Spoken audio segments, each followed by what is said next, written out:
तो दोस्तों एक बार फिर से स्वागत है आप सभी का आपके अपने favourite English learning channel scholar English पर। मेरा नाम है दीपिका कुमावत और मैं इस चैनल पर वेरियस कॉम्पिटिटिव एग्जाम्स के लिए इंग्लिश सब्जेक्ट टीच करती हूँ। तो बेसिकली आज के इस वीडियो में हम एक बहुत ही शानदार और इंटरेस्टिंग पोयम को डिस्कस करने वाले हैं जिसका नाम है the world is too much with us by William Wordsworth. तो चलिए हमारी पोयम में आगे बढ़ने से पहले सबसे पहले हम हमारे पोएट के बारे में थोड़ी बहुत इन्फॉर्मेशन देख लेते हैं। दोस्तों अब अगर बात की जाए हमारे पोएट के बारे में तो विलियम वर्ड्सवर्थ, इनका जन्म जो है वो 7 अप्रैल 1770 कॉकरमाउथ यूनाइटेड किंगडम में हुआ था। वो रोमांटिक मूवमेंट में इंग्लिश पोएट्री के मेजर पोएट रह चुके हैं और 1843 से लेकर 1850 यानी कि उनकी डेथ तक वो इंग्लैंड में पोएट लॉरिएट भी रह चुके हैं। उन्होंने एस.टी. कॉलरिज के साथ मिलकर लिरिकल बैलेड्स लिखा था जिसने रोमांटिक मूवमेंट की शुरुआत की थी। उनकी कुछ फेमस राइटिंग्स है जैसे कि the prelude, my heart leaps up, the solitary reaper, we are seven etcetera. और लास्टली उनकी डेथ जो है वो 23 अप्रैल 1850 यूनाइटेड किंगडम में हुई थी। तो दोस्तों ये तो हमने बात की हमारे पोएट के बारे में। अब इसी के साथ हम आगे बढ़ेंगे और जानेंगे कि हमारी पोयम हमसे क्या कहना चाहती है। दोस्तों अब अगर बात करें इस पोयम के बारे में तो ये पोयम 1802 में लिखी गई थी और वहीं 1807 में पब्लिश हुई थी। दोस्तों 1800s की शुरुआत में वर्ड्सवर्थ ने काफ़ी सोनेट्स लिखे थे जो उनके हिसाब से उस टाइम के मटेरियलिस्टिक और साइनिकल सोच को क्रिटिसाइज करते थे और ये पोयम भी उन्हीं में से एक है। दोस्तों इस पोयम का राइम स्कीम है A B D C D. ये एक इटालियन या फिर पेट्रार्कन सोनेट है जिसमें शुरुआती 8 लाइंस यानी कि ऑक्टेव प्रॉब्लम्स को दर्शाती है और वहीं आखिर की 6 लाइंस यानी कि सेस्टेट उनका सॉल्यूशन देती है। तो दोस्तों ये तो हमने कुछ मेजर पॉइंट्स डिस्कस किए हैं जो कि हमारी पोयम से रिलेटेड हैं। अब आइए देखते हैं कि हमारी पोयम हमसे क्या कहना चाहती है या फिर इस पोयम का मैसेज या थीम क्या है। दोस्तों अगर बात की जाए हमारी इस पोएम के बारे में तो हमारी इस पोएम में पोएट कहना चाहते हैं कि इंसान को स्पिरिचुअलिटी ग्रो करने के लिए अपने आसपास के लोग और नेचर के साथ कनेक्टेड रहना चाहिए। दोस्तों इस पोएम में पोएट अपने समय के लोगों की मटेरियलिस्टिक सोच पर अफसोस जताते हैं जो सिर्फ पैसा कमाने और खर्च करने में लगे हुए हैं और नेचर की खूबसूरती को इग्नोर कर रहे हैं। पोएट का कहना है कि हम नेचर से इमोशनली कनेक्टेड नहीं है, इसलिए हम अपने अंदर की पीस और हैप्पीनेस को खो चुके हैं। पोएट कहते हैं कि अगर अगर हम पुराने ज़माने के लोग होते जो नेचर को डिवाइन मानते तो हम जिंदगी में ज़्यादा खुशी और शांति महसूस कर पाते।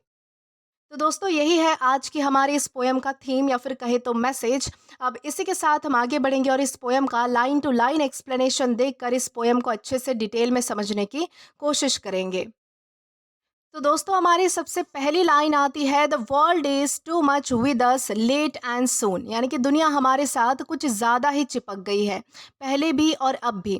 दोस्तों यहाँ पर पोएट कह रहे हैं कि हम लोग दुनिया यानी कि पैसा, काम और पोजेशन में इतने उलझे हुए हैं कि हमेशा इसी में लगे रहते हैं और ये पहले भी ऐसा था और ये आज भी ऐसा ही है, यानी कि कुछ भी इस चीज़ में नहीं बदला है। यानी कि लोग जो है वो पहले भी पैसों के पीछे भागते थे और आज भी, मतलब कि अगर मॉडर्न ज़माना भी है तो उसमें भी पैसों के पीछे ही भाग रहे हैं।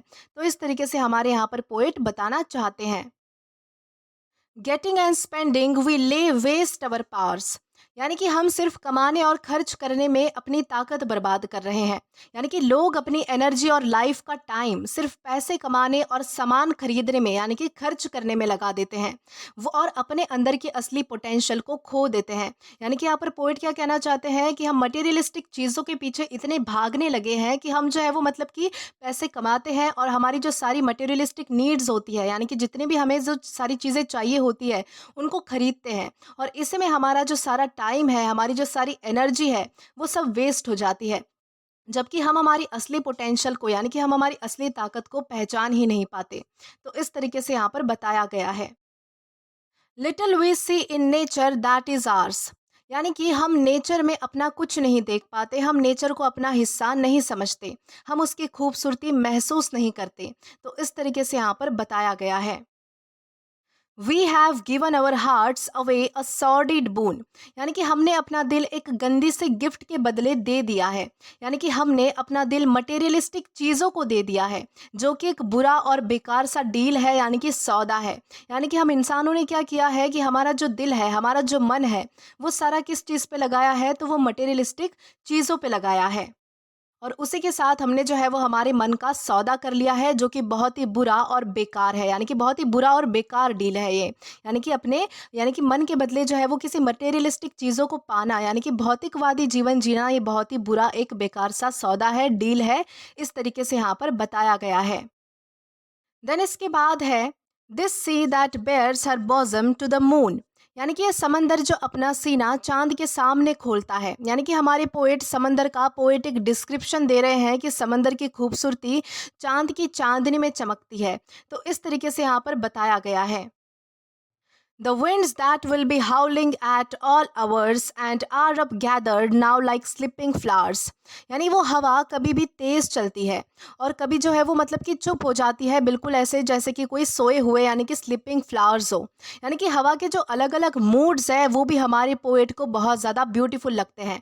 वो कहते हैं कि हवा कभी कभी वाइल्ड होती है, यानी कि तेज़ होती है, और कभी कभी काम होती है, यानी कि कभी बहुत ही ज़्यादा शांत भी होती है। तो इस तरीके के जो हवा के मूड्स है अलग अलग, वो भी हमारे पोएट को जो है वो बहुत ज़्यादा अच्छे लगते हैं, बहुत ज़्यादा सुंदर, यानी कि ब्यूटीफुल लगते हैं। देन इसके बाद है for this for everything we are out of tune, यानी कि ये सब देख कर भी हम नेचर के साथ ट्यून्ड नहीं है, यानी कि हम नेचर के साथ इमोशनली, यानी कि हमारे मन से कनेक्टेड नहीं है। तो इस तरीके से यहाँ पर बताया गया है। देन इसके बाद है it moves us not great God I'd rather be a pagan suckled in a creed outworn, यानी कि ये हमें छू नहीं पाता। हे भगवान, मैं चाहता हूँ कि मैं पुराने ज़माने का पैगन होता। दोस्तों, पैगन मतलब वो लोग होते हैं जो पुराने ग्रीक और रोमन गॉड्स को मानते थे और नेचर को डिवाइन समझते थे। लेकिन पोएट कहते हैं कि ये सब तो क्रीड आउट वन है। दोस्तों, क्रीड आउट वन का मतलब होता है यानी कि ये सिस्टम अब पुराना हो चुका है और लोग इसे फॉलो नहीं करते। लेकिन फिर भी हमारे पोएट को लगता है कि उस ज़माने के लोग अपने आसपास के नेचर और दुनिया के साथ ज़्यादा कनेक्टेड थे। तो हमारे पोएट मानते हैं कि अगर मैं भी उस ज़माने का होता तो नेचर को ज़्यादा फील कर पाता। तो इस तरीके से यहाँ पर बताया गया है। देन इसके बाद है so might I standing on this pleasant lea have glimpses that would make me less forlorn, यानी कि अगर मैं पैगन होता तो मैं इस सुंदर घास वाले मैदान पर खड़ा होकर ऐसा दृश्य देख पाता जो मुझे कम अकेला महसूस कराता।